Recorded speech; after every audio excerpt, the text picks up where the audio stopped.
This podcast episode is brought to you by Coors Light. These days, everything is go, go, go. It's nonstop hustle all the time.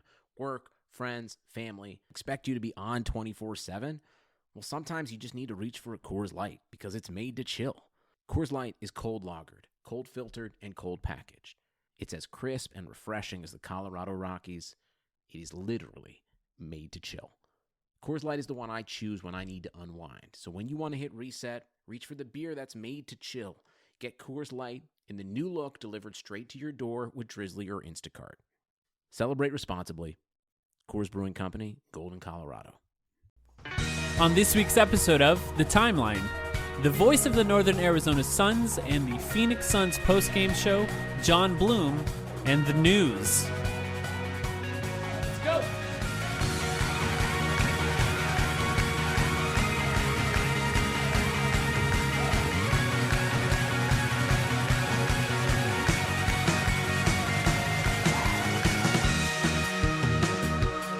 Welcome to the Timeline of Phoenix Suns podcast from downtown Phoenix. My name is Mike V. Hill. I'm very happy to be here with Sam, recording from Geneseo, New York. Sam, how are you doing? I'm doing great, Mike, out here in the cornfields because I guarantee none of our listeners out, mostly in the state of Arizona, have heard of Geneseo, New York, but appreciate the shout out. As always, and they have now. I'm doing great. I'm really excited to talk to the guests we have later on in this episode, although it's just going to be the two of us for the first few minutes here. Yes, we have coming up after we talk about the news, Jon Bloom. I know everyone listening knows Jon Bloom, but he is the radio announcer for the NAZ Suns, voice of the Phoenix Suns postgame show for Arizona Sports 98.7. And some news actually. We already recorded the interview and it was awesome, so I can't wait for you guys to listen to it. It was recorded Wednesday, so if anything has come out since then, sorry. We recorded it a little early. But there has been some news since our last episode, so let's get right into it.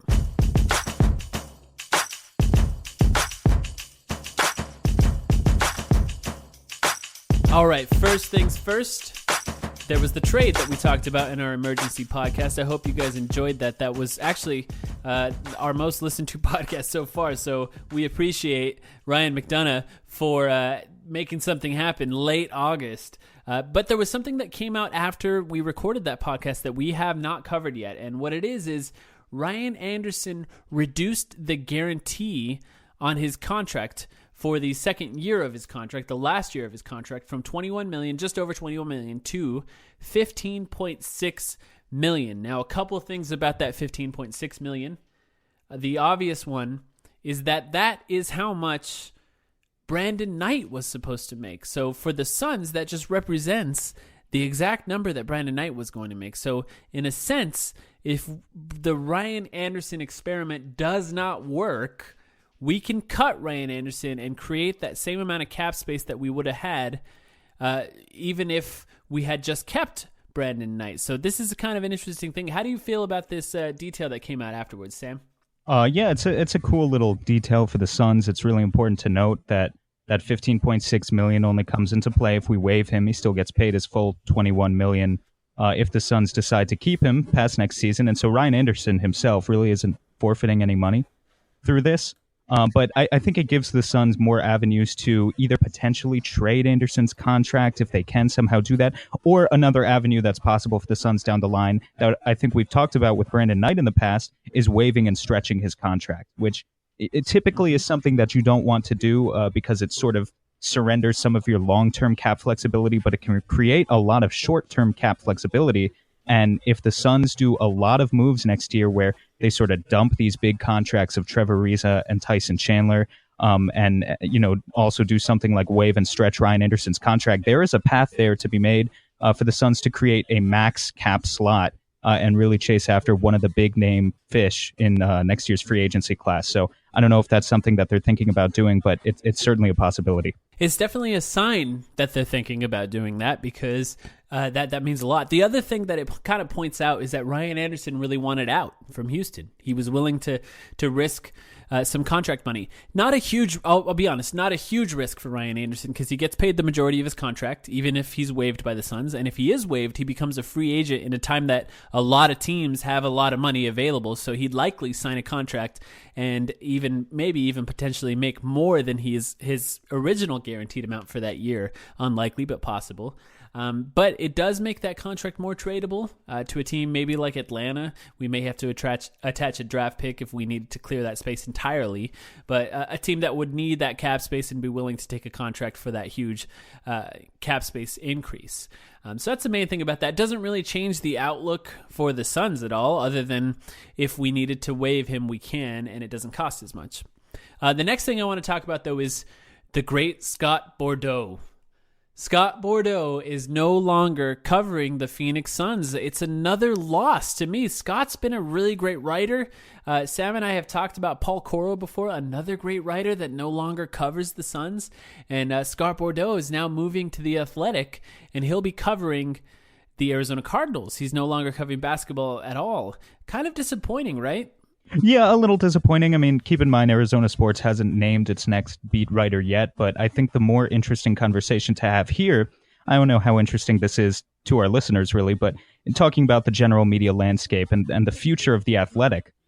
For those who don't know, The Athletic is this company that is really trying to go with this subscription-based service. They're offering no ads, but you need to pay a subscription in order to read their work, and they're poaching all of these beat writers across the country at very respectable newspapers to sort of create this network that covers every single team. And so part of that as well, the other half of this story is that Gina Mizell, who was formerly the Nuggets beat reporter for one season at the Denver Post, is coming over to The Athletic to cover the Suns. So the Suns have another beat reporter now, sort of, in the sense that Gina Mizell is going to be covering them for The Athletic. Arizona Sports, I imagine, will have a beat reporter. We just don't know who it is. So those are going to be a couple of presences for the Suns in the locker room this upcoming season. Yeah, I don't know about The Athletic. I know they have Shams now. They have a lot of other big name reporters going over there, and they seem to be the idea is sort of to replace all newspapers as far as sports goes. And I don't know that that's going to work. The main problem with The Athletic, if they do report something that is exclusive to The Athletic, then another aggregator can just post the same story and say, reported by so-and-so at The Athletic, and then I could just read that story without having to pay the $3 to $5 or whatever it is a month that The Athletic is. So I don't know. It's just kind of interesting. It's a huge risk for a lot of these reporters, and I think it makes it clear that they're willing to take the risk. That means they're probably shelling out some cash. Well, and they're probably paying these reporters. They're shelling out some cash, but also you have to look at the newspaper industry in America currently. Looking at the Denver Post, Gina Mizell covered the Nuggets for one season. If you go over and talk to Nuggets fans, the Post had 3 different basketball writers covering that team in each of the past 3 seasons, who then left and pursued other jobs elsewhere. Gina herself tweeted out that in the 1 year that she was there, the Post slashed a third of its staff. So for a lot of these writers, I think it's worth the risk pursuing this other potential industry, even though it is going to be very volatile and it's admittedly an experiment, but the newspaper industry in America currently is suffering. And I think with The Athletic, the really interesting thing is going to be looking at how can they try to attract sort of millennials in the long term in order to create a long-term sustainable business environment. Because what they're currently doing is they're positioning themselves against the likes of the ESPNs and the Bleacher Reports, the low-grade type of analysis. And they're saying, we are not going to rely on that sort of clickbaity type journalism. We're going to give you just the facts. We're going to give you inside analysis. And I think that's really appealing to older viewers. But, to create a long-term sustainable business strategy, they're going to eventually need to be attracting a younger readership as well. And I'm really curious to see how they're going to go about doing that, because, just speaking as a millennial myself, I don't mean this necessarily as a criticism, but this is a very entitled generation of media consumers. For better or worse. And you sort of get the sentiment, you get a lot of people my age who are sort of equally complaining about the likes of a Bleacher Report or an ESPN, about the clickbait journalism that has infested all of digital media. On the other hand, a lot of times those very same people will scoff at the idea of paying a subscription fee. I mean, just imagine what would happen if we, and I know this isn't a perfect analogy, but if we as part of our podcast started charging a subscription fee for people to listen to us. Of course that wouldn't of course that wouldn't end well for us, because there's so many other podcasts out there for people to listen to, and they would immediately just go to those instead, regardless of the content we're putting out. So I think it's going to be really interesting. Chris Sheridan is a national NBA writer. He had a hot take on this, responding to us on Twitter earlier today, actually saying the over-under date for the Athletic to fold is by 2020. And he's taking the under on that. He says it's an unsustainable business strategy. He probably doesn't have a lot of friends over the Athletic, I imagine, because of that take of his. But, it's going to be really interesting to see that play out. I imagine this conversation will continue. And if it ever does fold, that's a lot of really great reporters without a job. So, here's hoping for some success. I'm not sure that I'll pay for it. Maybe I'm part of that entitled generation, but I'm not sure I'm going to pay for it either. Next thing, there was a report that former Phoenix Suns point guard and former Phoenix Suns point guard Goran Dragic is now available on the trade market. The Heat have made him available to be traded for. Now, Sam, round 3, you think? Yeah, I'm all for it. I'm all for it. Here's the thing about Dragic. He has a player option. So he's signed next year, and then he has a player option for 2019-20. I've seen a lot of people tweet that the only way that that taking Dragic would be sort of palatable to them would be if he were to waive that player option and become a free agent for that 2019-20 season. We've sort of talked about Dragic in the past as a free agent for that 2019-20 season, under the assumption that he will opt out of it, but maybe he won't. But there's a lot of cap space available for that 2019-20 season. If he wants what would likely be his last big contract, that's not the worst time to become a free agent. So I think if he were to be traded, there's a good chance he will opt out of that. There's no guarantee, of course, but there's a good chance that he will. I'm not sure what it would take to get Goran Dragic at this point, but he is a great fit because he does play well off the ball. He's a bigger point guard. A bigger point guard, I think, is what you want next to Devin Booker. And I think someone who runs the floor, can play tough on offense, runs pick and rolls, pick and roll between DeAndre Ayton and Goran Dragic. That sounds pretty fun to watch because you know how it is. Dragic likes the switch. If they do switch onto him and it's a big man guarding him, then that's easy money for either the point guard or DeAndre Ayton at that point.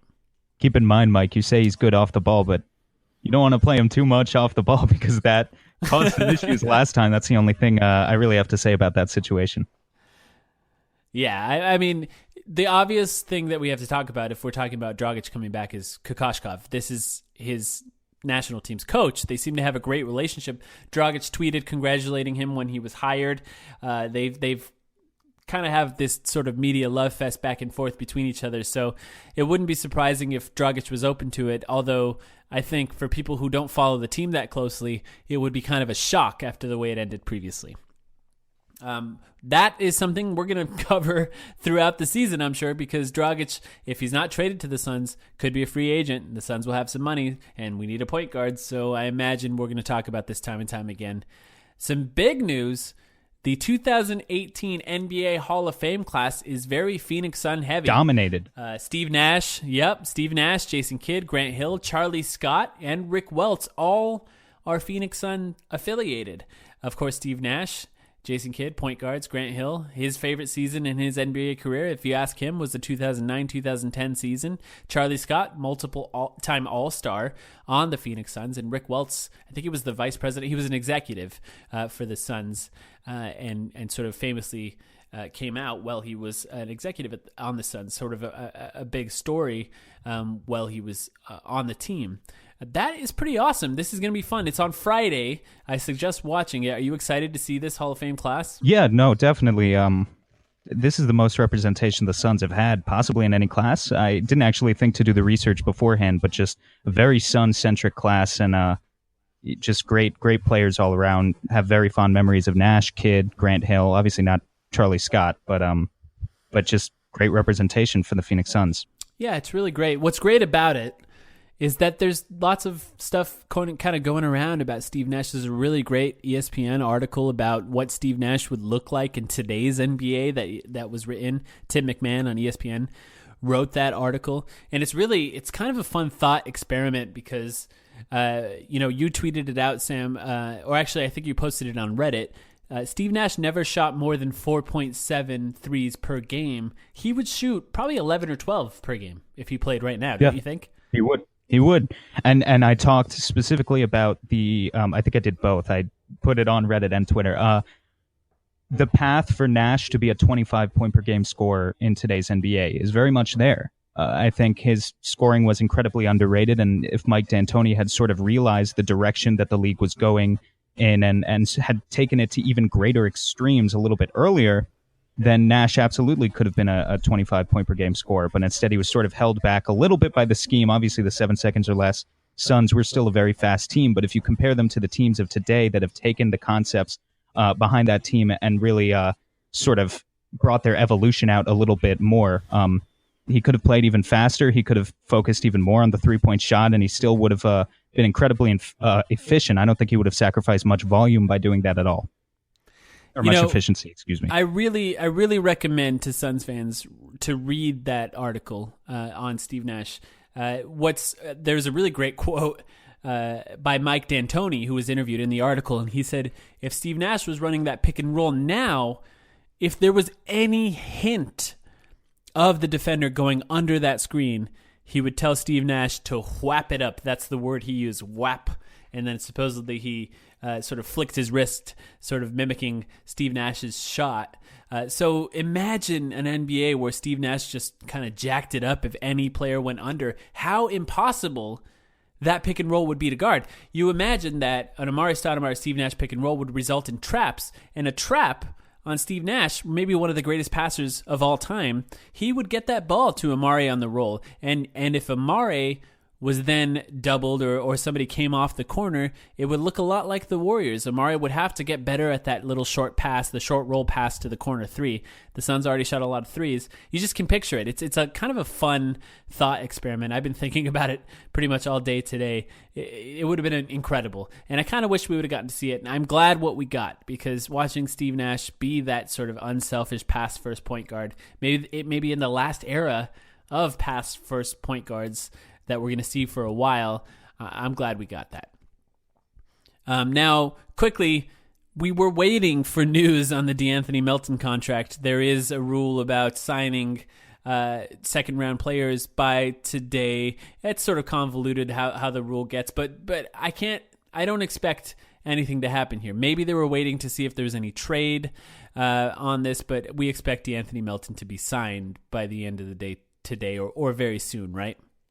Yeah, very soon. I believe, you have to give out an official tender by today, which is September 5th, or else you can lose the rights to that draft prospect. So I'm not exactly sure what is going on with this situation, but I do expect the Suns wouldn't have brought DeAnthony Melton in that trade if they didn't intend to either trade him immediately or to actually sign him to a contract. I expect that situation will be resolved very soon. Yeah. But boy, does Ryan McDonough have a flair for the dramatic. He really waits for the last minute to do anything. Yeah. Now, I just want to give a quick shout out to the Phoenix Mercury. It's been a blast to watch the WNBA playoffs. I know this is a Phoenix Suns podcast, but man, Diana Taurasi, if that was her last game in a Phoenix Mercury uniform, I wouldn't blame her. One, she's 36. She kind of owns all the record books, most points scored in the playoffs. I think she has most assists in the playoffs, most points in the WNBA of all time as well. She owns all those awards. She could retire now. She would go down as the greatest women's basketball player of all time. It was really fun to watch them in the playoffs. I live right next to the stadium. I've talked about it before.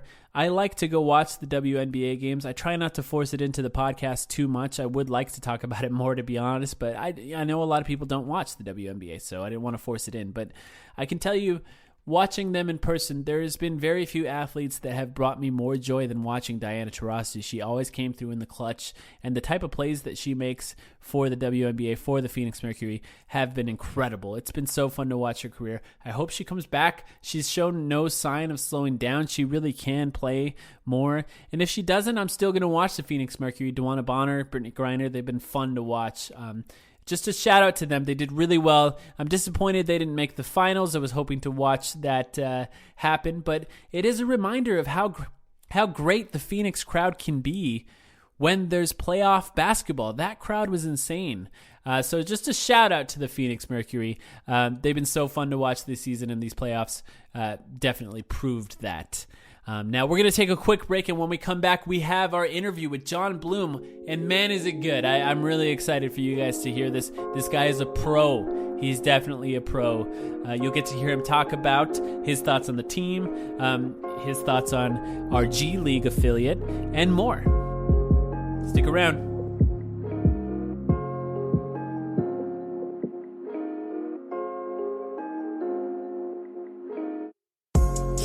Don't forget to recommend the Timeline to some of your Suns fans' friends, and follow us on Twitter at the Timeline Pod. Take part of the conversation on Reddit or on Twitter. We need you, Suns fans.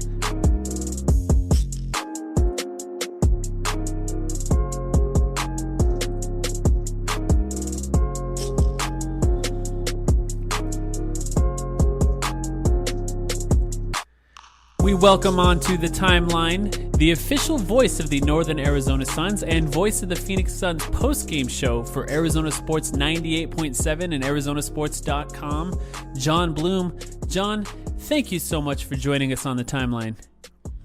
You know what? I'm fired up to be here, guys. I can't wait for basketball to start back up. I know we still have, a few weeks before training camp gets going, but it'll be here before we know it. And I any chance I get to talk hoops, especially with fellow Suns fans, I jump all over it.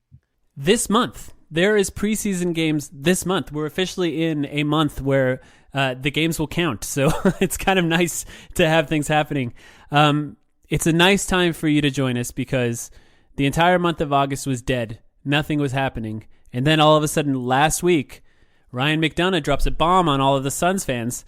There was a huge trade.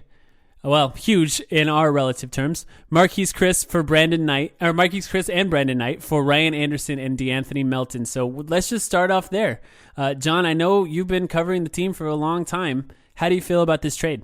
You know what? I'm excited about it in some aspects, and I'm still kind of digesting it, to be honest with you, Mike. I mean, I look at it from a few different angles. One, let's just get it out in the open. For those who have listened to me for a long time, you probably know I'm a fan of the California Golden Bears, so I'm a little biased about Ryan Anderson, and I've wanted the Suns to get him for years. Now that he's 30, maybe it's a little past his prime, but I still think there's juice left there. And I am excited that he's now a member of the Phoenix Suns because I have been a fan of his since he was a freshman in Berkeley. So there's that. And now that that's out in the open, I also want to say I actually was not as down on Marquise Chris and his future as some folks are here in this town. So I am a little sad to see him go because I do feel like there's still a good basketball player inside there. It hasn't necessarily emerged yet, and I don't know if it's going to in Houston either. I mean, it might be 3-4 years from now where Marquise Chris becomes a real impact player in the NBA, but I still think there's a potential there because he's still 20. And I understand that there's two guys there at that position that you want to, be able to get something out of. You took them both in the lottery in the same year, and that itself was an interesting call by Ryan McDonough. Well, now he's turned the page on Marquise Chris, and at the same time, he's brought back a guy who can do something better, one specific skill, better than either of the guys he traded away can do, and that's shoot the three. I mean, if you want to break down numbers, I will happily do that with Rhino. I mean, this guy is going to absolutely stretch the floor. He's shot over 40% a couple of times. He's shot nearly 40% 5 times in his career. And you can look at the roster that the Suns had last season, and you really had one guy who's even tickled that number, and that was Troy Daniels. So now you've added Ryan Anderson. You've added Trevor Ariza, who's shot over 40% 5 years ago when he had his best year shooting the three. And more than just being able to shoot it at a good percentage, these guys can shoot it from all over the floor and will make a bunch of them. So specifically, when I look at this trade, what does it do for the Suns right now? It absolutely enhances their three-point shooting, and I think that's something that we can all agree they needed to do. The other end of it is what happens at point guard, and that's where I truly believe that maybe there is still a move to be had for this team. If there isn't, then your hope relies on one of your two rookies panning out, that being Okobo or DeAnthony Melton. And I'm not down on Isaiah Cannon or Shaq Harrison. I've gotten to see a lot of Shaq's games up in Prescott Valley the last couple of years, and I love his game. And I do think there's a place for him in the NBA, and I hope it's here in Phoenix. And then as far as Cannon, how could you not love just his enthusiasm when he came to the team? He played one game up in Northern Arizona. Then they brought him to Phoenix because they had a hole and they needed him to fill it. And he did a nice job for him, and then he had that gruesome injury. So the fact that he's rallied and gotten back, I think, is also a great story. He stayed around the team the entire time, even after he got hurt, and it was nice seeing him around the gym. So now that said, they have, 4 guys to compete at that spot, and none of them are necessarily starting point guard guys that you would look at as starting caliber guys in the NBA, but maybe one of them emerges and they go with the youth there and they go with the rotation there, and they also let Devin Booker be a predominant ball handler during portions of the game as well. Yeah, I think you can kind of say that there's 2 holes on the team, or there were 2 holes on the team: power forward and point guard. Now, obviously, I personally think there was a point guard hole even with Brandon Knight on the team. I don't know your opinion on that. We can talk about that, though. But this trade did solve one of those things, and that is we have a starting caliber power forward now. So that solved one of the things happening there. But now the point guard situation is very interesting. I'm glad you brought up the fact that you've seen Shaquille Harrison. Do you think that it's possible that Shaq could be a starting point guard on the Suns? Is he good enough? I think he's absolutely good enough on the defensive side. I think he is a disruptor, and you saw that during his brief chance to shine for the Phoenix Suns. He did that in his first 2 seasons in the G League, but it's always difficult to gauge that based on his quality of competition. Then he got to the NBA, and he was doing the same thing. He was getting steals. He was taking it to the length of the floor and finishing. He is a good finisher around the basket. His three-point shot definitely not near NBA caliber. At least it hasn't been his first 2 seasons, and you hope that he could get better at that. The one thing I know about him is he is a hard worker, and he is going to give it 100% every time he's on the floor, and I love that about him. His energy level is really tough to match. And so that's something that whenever he's on the floor, he's going to give his opponent fits. And so I do, like I said, I think there's a spot for him in the NBA, and I hope it's with this team. And I think that, he can give you a good 15, 20 minutes of being an impact on the floor. Do I think he's a starting point guard in the NBA? Probably not. Not right now. And he's still young, so maybe he grows into that as well. Isaiah Cannon, I think, has a little bit more experience running the show in the NBA and is a better shooter, much better shooter. He can get streaky and can be a knockdown three-point shooter, and he can also finish around the basket. And I like some of his skills. He's a little bit stronger, not as fast and athletic as Shaq, but a different skill set. And then, I was impressed with Elie Okobo. I don't know what you guys thought and how much you saw of him in Vegas, but I expected something different, I think, based on what I read going into the draft and then coming out of the draft, than what I saw in Las Vegas. I saw a very physical player and a guy that was not going to back down and was very tough, not necessarily what you often see from Europe but and from France, but he definitely has those skills, and I love that. And so I'm pretty optimistic on him as well. They're just so young. And what I've learned probably more than anything in a couple decades of covering the NBA, starting in Detroit and then the last 13 years here in Phoenix with the Suns, is you just don't win with kids. You don't win with young guys in this league. It's a grown man sport, and we've learned that the hard way over the last few years, haven't we? Yes, definitely. Regarding Okobo, John, he was a guy that both Mike and I think were very high on going into the draft. I mean, I remember us having some discussions about even potentially taking him 16th. So regardless, to say we were very happy with him at 31st. Now, if we talk about the other option, though, and that's really pursuing a trade for point guard, if you don't want to make Shaq Harrison or Isaiah Cannon your point guard, I feel like you could be in sort of one or two camps right now. Are you sort of in the camp that says the Suns should just be going for some basic stability right now, but they should overall not use any of their big assets in a trade and just kind of go after one of these short-term solutions like a Corey Joseph or a Milos Teodosic, Patrick Beverly is another name being thrown out there? Or do you really think the Suns should be thinking about throwing all of their best assets together and making a Godfather offer at this point for a player of the caliber of a Kemba Walker, even a Damian Lillard? For Damian Lillard, I say yes, 100%. If there's a deal to be had there, I'm in. Would love to see him paired with Devin Booker. And I know that, you might have to give up one of the assets that would be very difficult to give up, maybe a Josh Jackson, who I definitely don't want to give up on at this stage in his career. But to get a guy like Damian Lillard, I mean, there's a top-flight point guard that you can have for a long time if you get him happy and he wants to stay part of this team moving forward. So, Kemba Walker I like too. Maybe a little bit different situation because of the contract and maybe because of the age too. So, you're not going to give up as much. It won't be that Godfather offer necessarily that Michael Jordan would need to get and his whole staff in order to let a guy like Kemba go. And so I am interested, and I listen if I'm Ryan McDonough and his staff. I'm definitely out there, and from what I understand and what I read, they are out there and having conversations. So it is worth that.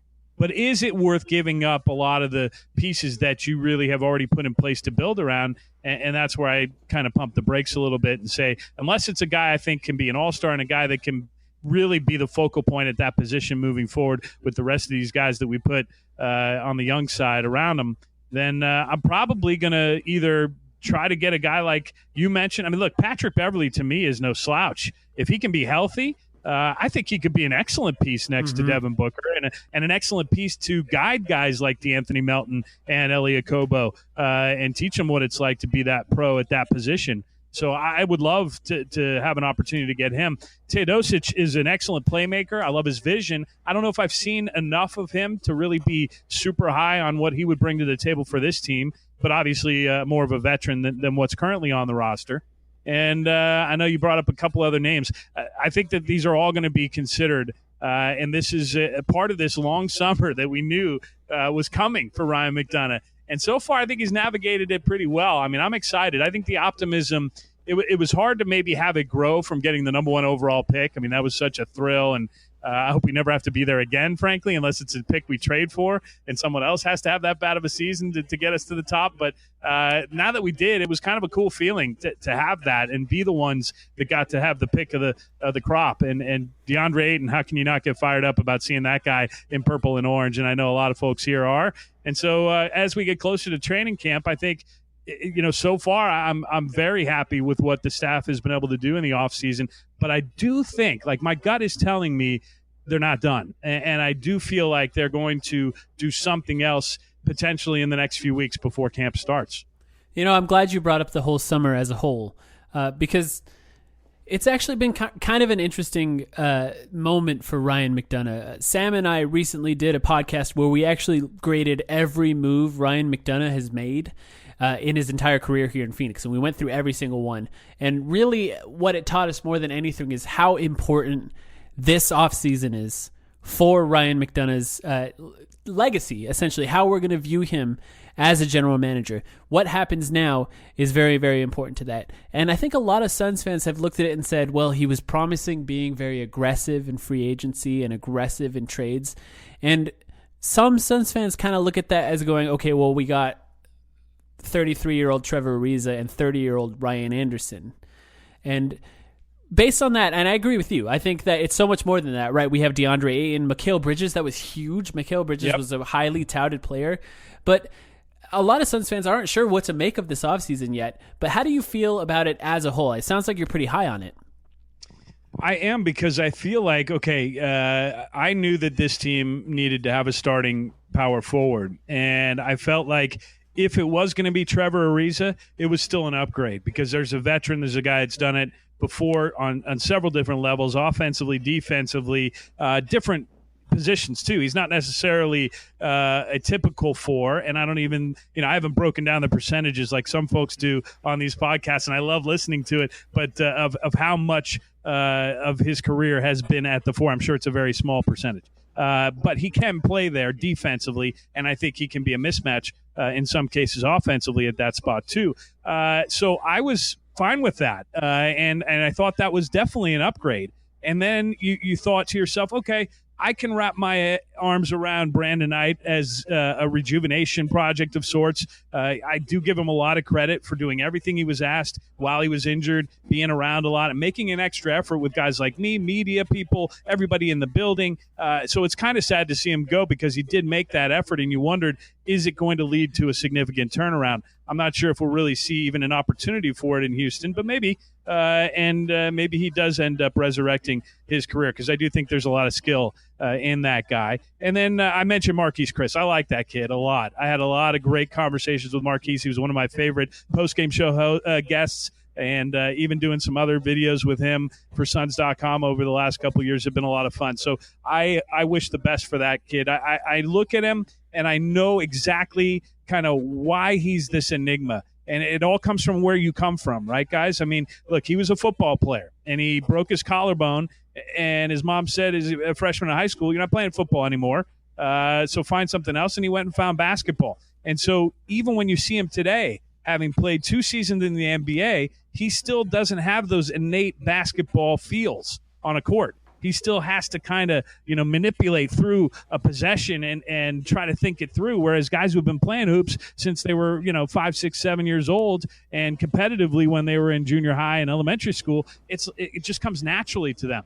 And it never did for him. And I think someday it might. And that's a scary proposition with what he has athletically. But we look at just what the additions are for Ryan McDonough.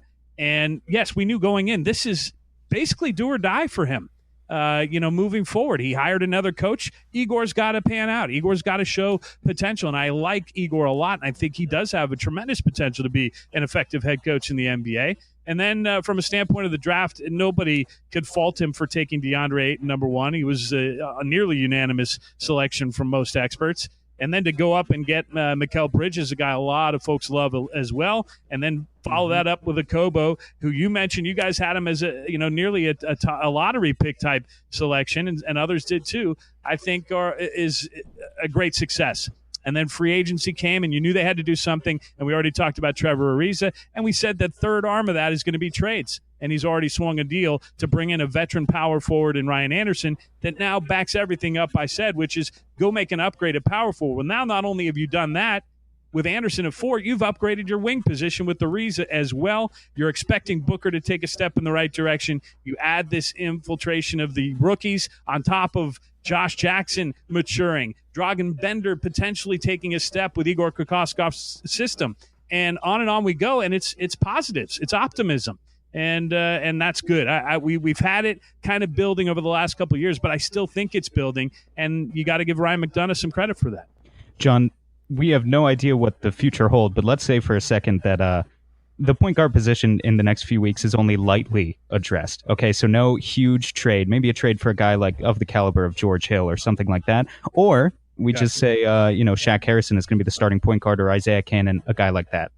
What's your win-loss projection for the Suns right now going into the season, if that is the case? Well, it's interesting. I took a lot of flack for this because I have a little tradition. When the schedule comes out, I go game for game, pick win or loss, and then, kind of break it down by month and take a look. And I ended up with 38 wins, and wow. That's higher than a lot of folks have for this team. Mm-hmm. Yeah, but that was, thinking about Brandon Knight being the starting point guard, being optimistic about him, being able to lead this team.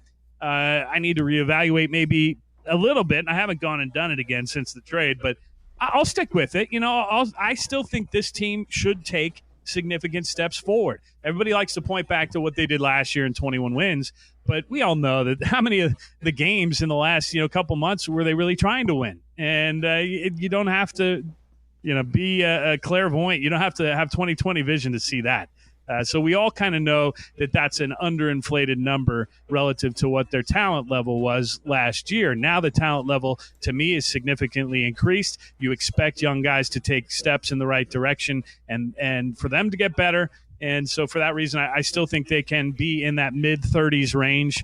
On the high end, maybe it's towards 40. And if all things line up, I was going back and looking at numbers, 3-point shooting specifically, for this basketball team. And if things line up like they did in 2013 and 2014, and you ended up getting nearly career years from everybody, then sure, they could potentially compete for a playoff spot in the West. And wouldn't that be exciting for this team. But like you mentioned, I mean, it's tough to really evaluate that spot, specifically the point guard spot right now.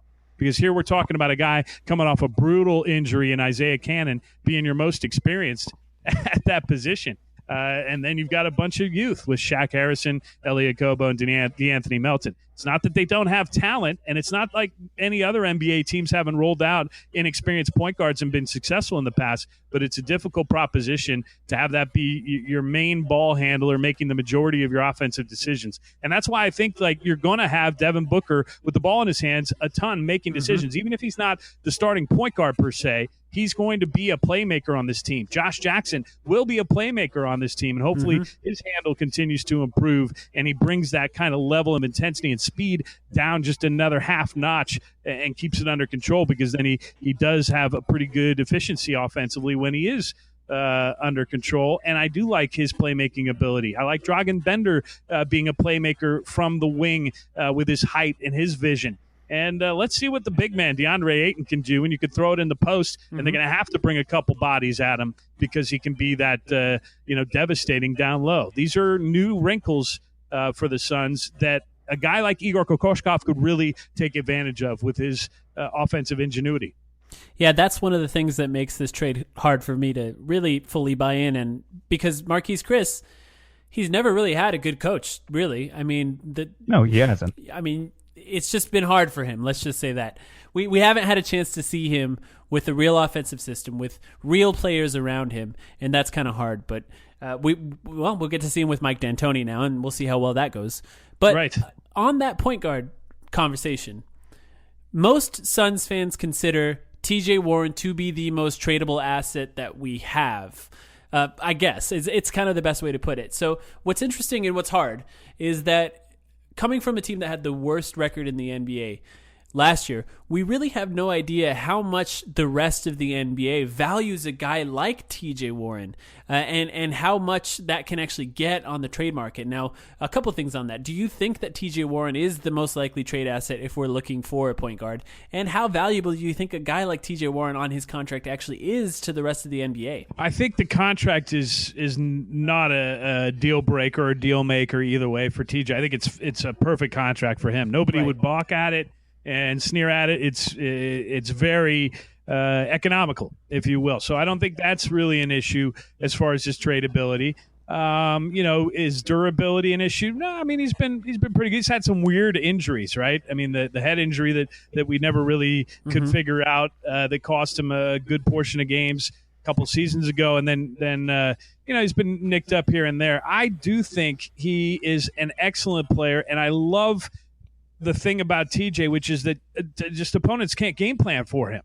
It's not like you're trying to take away his pull-up jumper. You're not trying to take away his three. He doesn't shoot the three. It's just so unorthodox the way he scores the ball that other teams can't prepare for that. And I love having that as an option for the Suns. I think ideally it would be off the bench, second unit situation where he's going to come in and nobody's going to be able to check him. I mean, his scoring ability is tremendous, especially considering, he is a very long and surprisingly athletic player. I don't think he gets enough credit for his athleticism. He's an excellent shooter, excellent finisher mainly. But like I said, just the unorthodox range and ways he gets the ball in the basket makes him such a unique player. As far as his tradability, I mean, yeah, like I said, his contract is good, so I think it is a tradable contract. And obviously, the Suns are very deep at that position. I think normally you would look at him and a guy that could roll out of bed and give you 20 points and say, I don't want to give up on that. But because you have youth there, coupled with now Trevor Ariza coming in, it makes you wonder, is there room and how much is TJ Warren going to even run? Because you also need to get Josh Jackson on the floor. You have to get Mikal Bridges on the floor. And now you're wondering, are you too loaded at that spot, much like we were wondering about the point guard spot years ago. So I'm curious, and if I had to guess, that's probably a conversation that they're having right now with other teams to find out what TJ's value is. Because I don't think they want to give up on a Josh Jackson this early in his career, even if TJ might be the better scorer right now, and in some cases, do a few other things better than Josh right now. I think that the upside of Josh is something that Suns fans and the Suns themselves are really excited about, and I'm sure other teams would be too. Yeah, I feel the same way. I think that Josh Jackson, first off, we need a secondary playmaker, and if we're not going to have a point guard, that kind of falls on to Josh Jackson. He's shown that ability in the past. He's shown to be a bit of a playmaker in college, and he did a little bit of it after Devin Booker was injured, in quotes, last season. And, it'll be interesting to see where that goes. Now, for you specifically, it's been a really interesting last few seasons to cover the Suns because, as we talked about, you are the official voice of our G League team, the Northern Arizona Suns. And there's been a lot of players that played on the Northern Arizona Suns that also played in a Phoenix Suns jersey for the actual team, probably more than any other team in the NBA over the last few seasons. Yeah. Josh Gray, Shaq Harrison, Davon Reed, Isaiah Cannon, Derrick Jones Jr., Alan Williams, Alec Peters, Daniel House. The list kind of goes on and on and on. What's it been like to see all this? Do you feel like you have a good sort of inside track on knowing how good these players can be in the NBA, or is it difficult to judge that from one to the other? I think it is a little difficult, even when, let's say, it's a consistent run of a guy being really effective. And you still are trying to, look at it and say, okay, well, how does that translate? It's almost like when we get ready for the draft. And I know you guys did a ton of prep work, talking about the draft and getting ready for the draft and looking at the players, and you try to figure it out. How are this guy's skills going to translate when they get to the NBA? I think it's the same in the G League right now. You're still trying to figure that out. And in some cases, you could look at a guy like Quinn Cook, and I'm going to use him because he's not a Phoenix Sun, but a guy that most people saw kind of how he went from Duke being a very effective player in college, but then not really getting a look in the NBA. And then a couple years in the G League, lighting it up. I mean, consistently putting up big numbers, and then he finds his way to a Warriors team because they end up with a couple injuries, as if they needed another young, bright star, right? But I don't know if Quinn Cook is a star in the making, but what I do know is he's an NBA player. And when you watched him in the G League, you could look at him and say, that guy's an NBA player. I thought that Derrick Jones Jr. was an NBA athlete, but he still has elements he needs to bring to the game to be an NBA player, and he's still in his early 20s. So there's a guy who's going to be exciting to watch for years, just the way he flies out of the gym.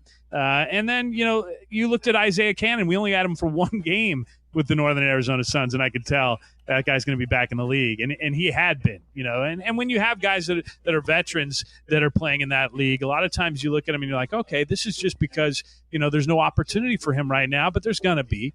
He's been successful in the NBA before, so he'll probably find his way back. What I've noticed, though, is that the competition got better last year from the year before, and I expect it to get even better this year. They added one more team. I think it's still a little annoying.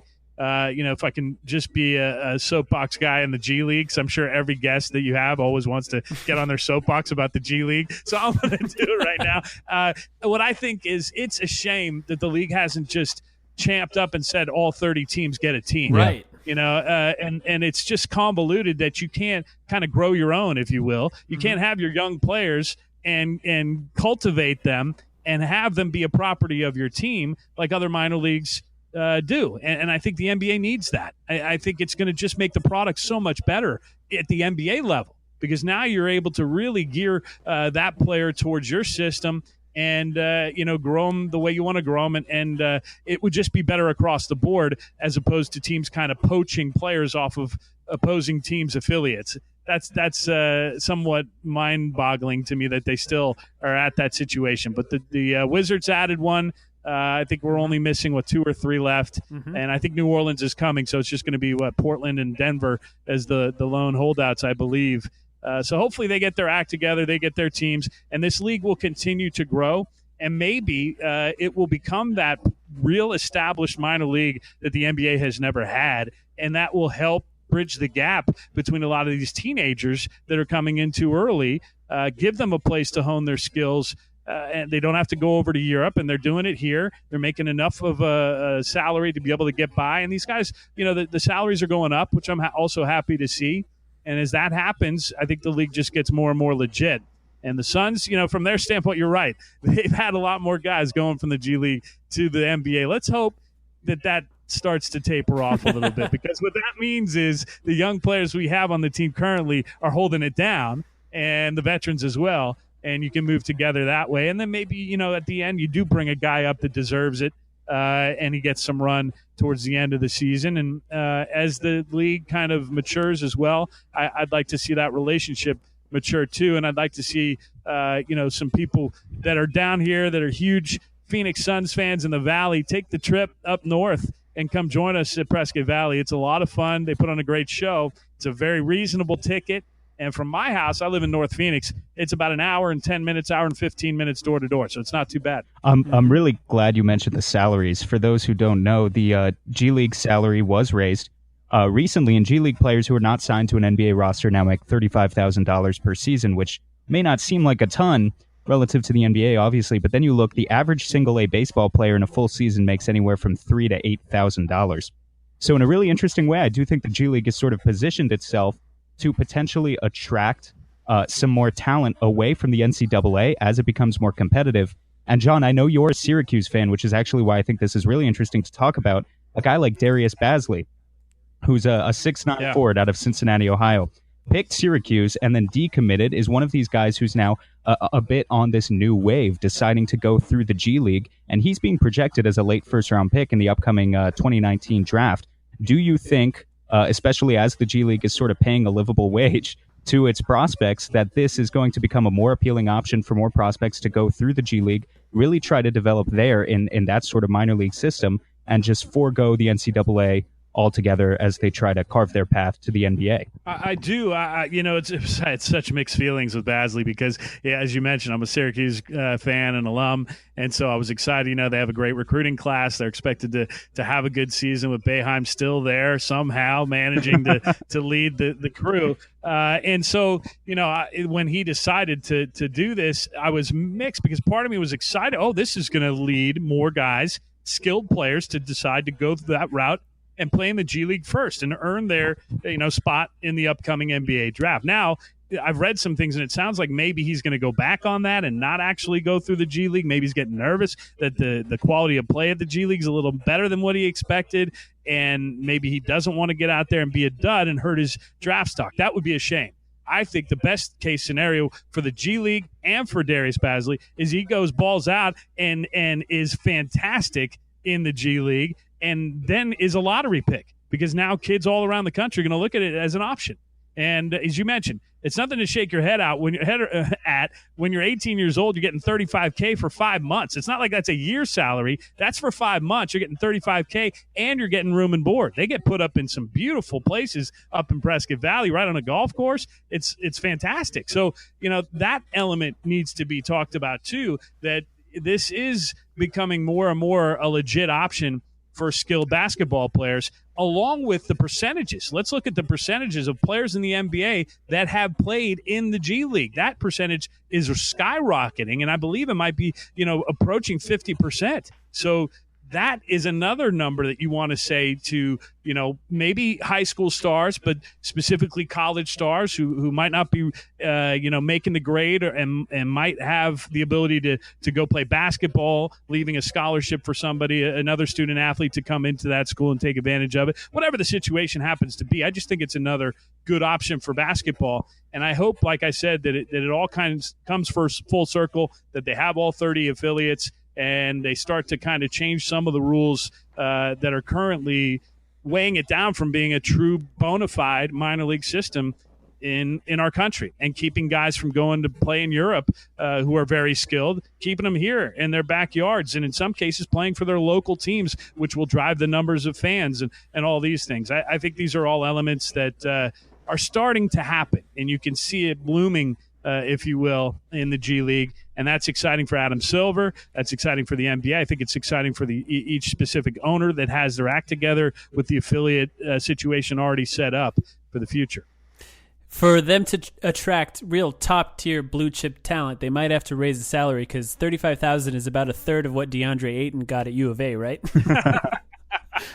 You're right, but once you leave college, they stop paying you that number, right? That's right. Now, I have a couple questions. Now, you are the official voice of the post-game show. So you do the post-game show on KTAR, the best sports radio station in the Valley, and you take calls. So people call in after the games. And I listen. First of all, the entire time that you've worked for the Suns, I've been listening. I personally, it's almost a better experience to listen on the radio in Arizona. We're very lucky to have the team that we have. Listening to the games on the radio in Phoenix is really stellar stuff. We have, of course, Al McCoy, one of the best ever, doing our games, and then you come on for the postgame. You take calls, though, and I've noticed, listening time and time again, that you start to get callers that you recognize them. Now, you don't have to call them out by name, but do you ever have people that call in that you hear them in that first thing that they say, and you're like, oh, no, it's this guy? Well, I mean, there's a handful that are just staples, right? I mean, I almost think of them as co-hosts. They're characters. I've been through several co-hosts, as you probably know. I've done it solo as well. I love Eddie House. We've had a great connection, both being Bay Area, born and raised, and then making our way to the Valley. And he's fantastic to work with. And I think we're back again this year. This will be our third year doing the show together. And but from a caller standpoint, yeah, there's the staple guys. Mr. Orange used to call every single show, and I felt bad because at one point I was in a meeting with the bigwigs at the radio station and with the Suns, and the kind of message was you can't take the same guys every single show. You've got to rotate it through and let other voices shine and have their opportunity. And I felt horrible. I had to go up to Mr. Orange, and I had to go to Peter, and I had to. Peter's another season ticket holder that calls almost every show, and I had to say, look, they're telling me I can't have you guys call in every show. So if you could maybe just like once every few games or whatever it was, and it was a little heartbreaking because in essence, I think they felt like this was part of their routine. They got to vent. At that point, it was vent, right? And during years of my early years, it was celebrate. I remember being at Staples Center and hosting it live during the playoffs and back in 2010. But it does seem like a lifetime ago.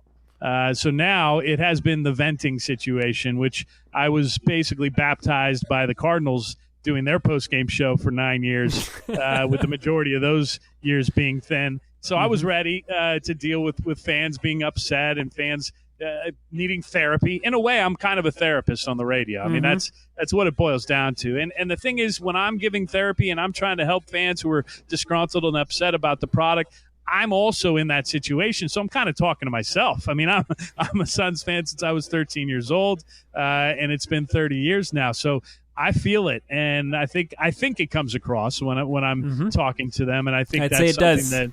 Yeah, I mean, it's real. It is 100% real. I used to tell people, if I was ever going to do a Monday through Friday sports talk show, it would have to probably be in the Bay Area because that's where I grew up and most of my passion is. But the only show that I do when I do a show here in Phoenix, and I've lived here 15 years now, is the Phoenix Suns, because that's a team that has been my team since I was a kid. So the passion's real. And I do cheer for this team. I try not to be too unabashed of a homer and be real about it because I can't even respect myself if I'm not, being honest with fans and calling it like I see it and at least being truthful. So it's been a fun run. For me, it wasn't anything I anticipated being a call-in show host, even though I did grow up on it, listening to it since I was a very little kid on the radio, going to bed when my mom used to tell me to shut the radio off when she walked past my room, and I just turn it down a tiny bit so only I could hear it. And I remember that since I was probably 6, 7 years old. But my thing's play-by-play. I absolutely love calling the action. You mentioned Al McCoy. It's been an unbelievable dream to work with a guy like that who's a legend, a Hall of Famer, and the best in the business, still doing it at 85 years of age. Last year was the first year he really handed the torch to me at all during the regular season, and I got to call 11 games and do some road trips, and it was an unbelievable experience. I mean, to get the taste of what that life is like that I've dreamt about for decades now was amazing. And yet, obviously I understand his importance to this team, this community, the Valley, everybody who's ever kind of touched Suns basketball, at least the last 47 years, has also had that feeling about Al McCoy. So we are blessed to have him here, have him back for another season. And if he decides to give me the call, I'll be ready to go and get back out there and step in. And then in the meantime, I'll be watching the next young crop of players in the G League up in Prescott Valley, with that one not starting till November. So we get a full month of Suns hoops before they start up there with the Naz boys. Well, I got to say, it feels good to know that if and when Al McCoy does finally hang it up, we have a guy like you that can step in, someone with the experience and who really loves the team the same way we do. This is a Homer podcast after all. And it's nice to know that you'll be the guy that steps in. I have to say, we could probably go on for hours in this conversation, but I think that means that we have to have you back on sometime in the near future, because this has been really, really great. I really appreciate. You're such a pro. It makes me feel like such an amateur. No, stop it. Look, you guys did one of my favorite podcasts, edited amazingly. Description was fantastic when you did the oral history of the 2009-2010 season. And I'm thankful to you for doing it, because it allowed me to travel back in time and live that again. And that was a phenomenal ride. And I can't wait till we get to all go on that ride again together. I think it's one of those things, like when you're tortured as a fan base, it does make success all the sweeter. And I think we're all ready for some of that sweetness right now. All right, once again, Jon Bloom, official voice of the Northern Arizona Suns and voice of the Phoenix Suns post-game show for Arizona Sports 98.7 and ArizonaSports.com. Thank you so much for being here. I don't know if there's anything else that you want to plug. I did see that you're a musician on your Twitter page. Is that right? Do you play out or gig at all? I haven't been gigging, if you will, except for when I go to Michigan during the summer. I get together with some guys and we play music. But I think I'm going to potentially get back into it. But my main thing is getting ready for hoops. And the first thing on the agenda is going to be, obviously, training camp in Flagstaff. I'm looking forward to that. I'm not sure about a broadcast of the scrimmage yet, which is going to be that last day. Right, at Talking Stick Resort Arena. We're discussing that. But I do know I will be streaming, broadcasting the home preseason games on Suns.com. And Ann Myers-Drysdale, I believe, is going to be with me for two of them. And that's going to be October 1st, 3rd, and 5th. So they play Sacramento on the 1st. They play a team from New Zealand on the 3rd. And then on Friday, the Portland Trailblazers. So I'm fired up. I'm going to get a call some preseason action. And that can be seen and heard on Suns.com. Al McCoy and Tim Kempton will still be on the call on Arizona Sports 98.7 FM, but there is no TV for those games, so you'll be able to watch the action and stream it live. So that's always something I look forward to. That's the only thing I think I'm going to take your time to plug. But again, thanks for having me on, and yeah, let's definitely do it again. Thank you so much for being here. I cannot wait to experience the games this season with as much excitement that we have, to be able to listen to them on the radio with you guys broadcasting. That's going to be a blast. Thank you so much for joining us. And for Sam, this is Mike. Thanks for listening to The Timeline.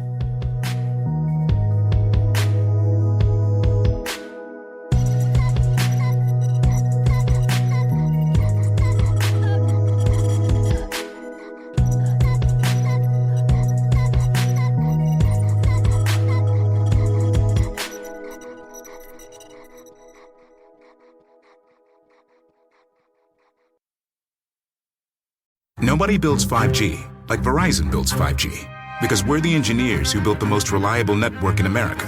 And the more you do with 5G, the more building it right matters. The more your network matters. The more Verizon engineers going the extra mile matters. It's us pushing us. It's Verizon versus Verizon. 5G built right from America's most reliable network. Most reliable based on rankings from RootMetrics second half 2020 U.S. report of 3 mobile networks. Results may vary. Award is not an endorsement.